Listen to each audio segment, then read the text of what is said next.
अल्फाबेटची series आहे BEHKNQTWZ. तर पुढची सिरीज कोणती असेल? अशा क्वेश्चनसाठी मित्रांनो तुम्ही नेहमी एक असा टेबल ABCDचा आखून घ्या. ABCD जो की 4-4 ग्रुपमध्ये असतो. ABCD टू Z या क्रमाने तो खाली येईल. तर तुम्हाला क्वेश्चन सोडवण्यासाठी सोपं होईल.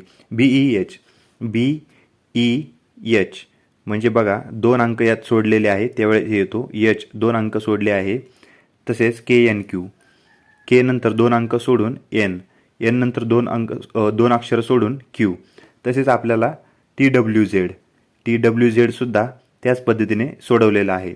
आणि त्याचप्रमाणे सुरुवात देखील जो अक्षर शेवटला संपला आहे Q नंतर T ते सुद्धा 2 अंकांनी सुरू होतं. 1 2 T. तर आपल्याला पुढचं अल्फाबेट सिरीज शोधायची असेल तर आपल्याला 2 अक्षर सोडून शोधावं लागेल जे Z नंतर आहे. तर Z नंतर A आणि B हे 2 सोडून C नंतर हे 2 सोडून F येईल म्हणजे CF आणि F नंतर 2 सोडून I.